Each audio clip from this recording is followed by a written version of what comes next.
On vient à ces questions sur le CBD. Parce que la Cour de cassation se prononce cet après-midi sur sa commercialisation. On l'appelle le cannabis light ou alors le chanvre bien-être. Cet arrêt est très attendu parce qu'il va faire jurisprudence et enfin clarifier les choses parce qu'on va voir que c'est quand même assez flou. D'abord, avec vous, Fanny Wegscheider, le CBD, qu'est-ce que c'est ? Quelle est la différence avec le cannabis, nous demande Annick. CBD, qu'est-ce que ça veut dire ? Alors CBD, c'est vrai qu'on se pose la question tant les boutiques en ligne ou physiques pullulent ces derniers mois.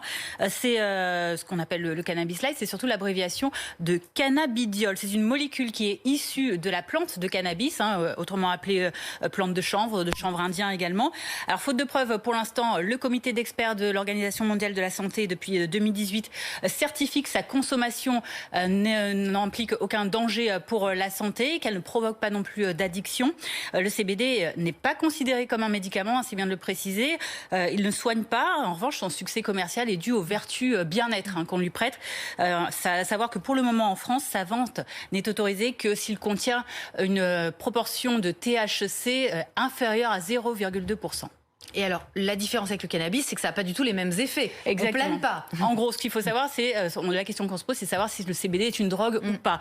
Alors, les similitudes entre le CBD et le THC, la molécule de THC qu'on connaît plus, celle de tétrahydrocannabinol, qui est contenue dans la plante de cannabis, tout comme celle de CBD.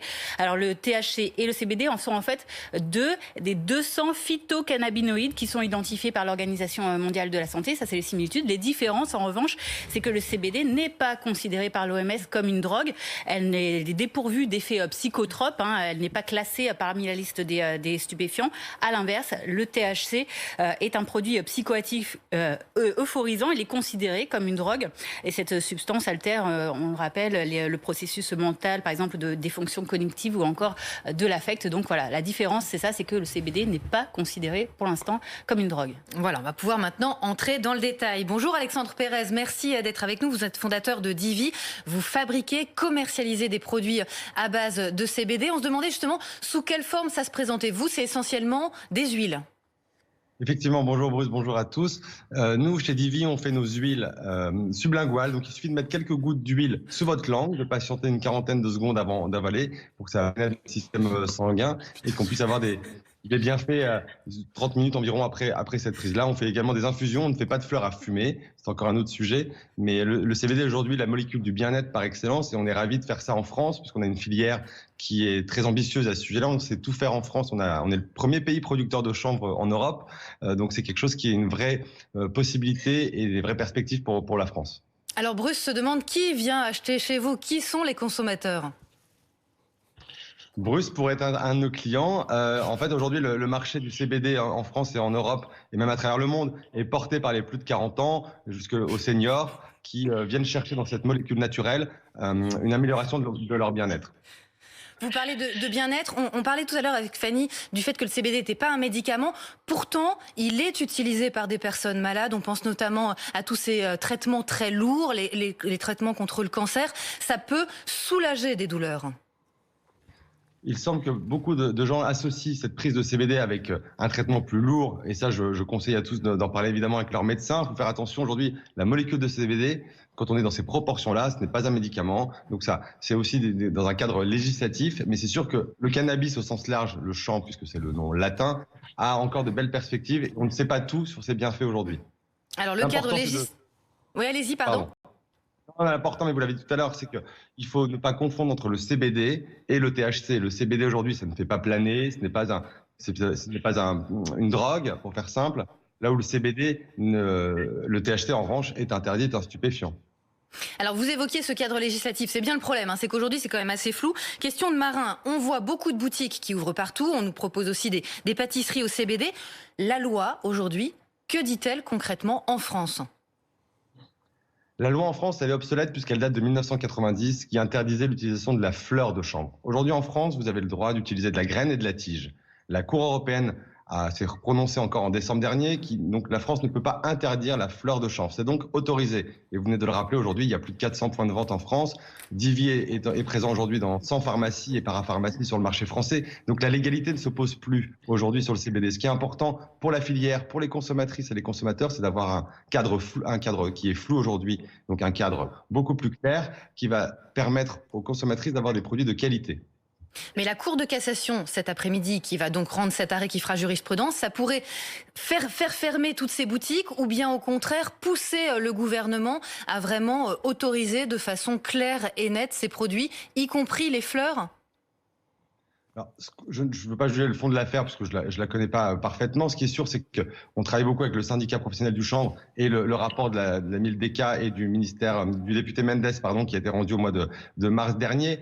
Je ne sais pas si cet arrêt fera jurisprudence ou pas. Ce qui est sûr, c'est que Matignon l'a dit, il y a eu une dépêche AFP en mai dernier, la loi va être modifiée. L'État français travaille, et on en est ravis au SPC, pour encadrer cette filière qui est une vraie chance pour les agriculteurs aujourd'hui et les consommatrices. Est-ce que la fleur va être interdite à la vente à fumer? C'est la question, je sais que tout le monde y travaille. Je pense qu'il faut aussi harmoniser les pays européens, puisque si la France interdit quelque chose et qu'on peut l'acheter légalement et donc l'amener en France légalement, puisque c'est la loi européenne, en Belgique ou ailleurs, ce sera un vrai problème pour l'industrie et les agriculteurs français notamment. Parce que c'est toute une filière qui est en jeu. Je pense que les téléspectateurs n'ont pas forcément conscience de l'ampleur de ce marché. Quand on parle vraiment des agriculteurs producteurs jusqu'à la distribution, c'est assez colossal.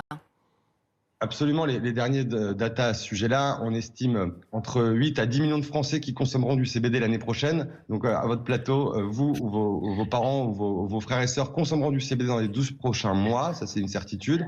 Pour parler chiffres, les rapports qui circulent estiment le marché à 1 milliard d'euros en 2022 en France et 24 milliards de dollars dans le monde d'ici 3 ans. Donc on est sur quelque chose qui va forcément bouleverser aussi, avoir un impact positif pour les agriculteurs et toute une filière. Faut-il encore avoir un cadre clair pour que tout le monde joue avec les mêmes règles du jeu? Oui, c'est sûr. Et Alexandre, juste pour finir, ça goûte quoi en fait le CBD? Ah bah, ça dépend. Ça dépend, me dit Bruce. Bah oui, moi j'ai goûté une tisane. Une tisane, un gâteau. Ouais. Non mais ça a quoi? Ça a un petit goût herbacé, le côté herbe de Provence qu'on peut sentir sinon dans la rue? Ah.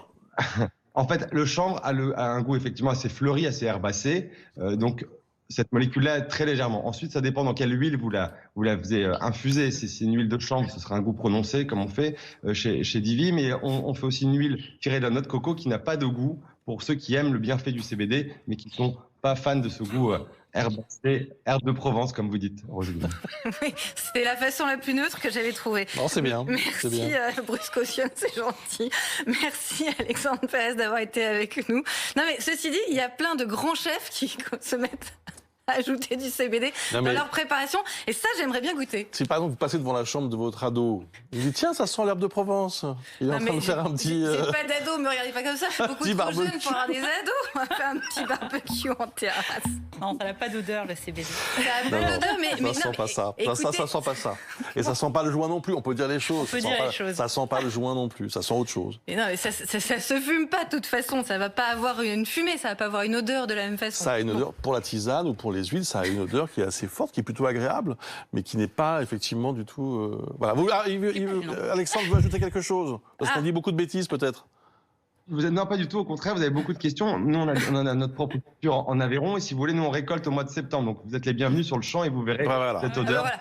Rosine, je viendrai tester directement à la plante. Mais je voudrais quand même mon gâteau. Je passe le message, Bruce, subtilement. Je voudrais mon gâteau au CBD. Bien, merci beaucoup.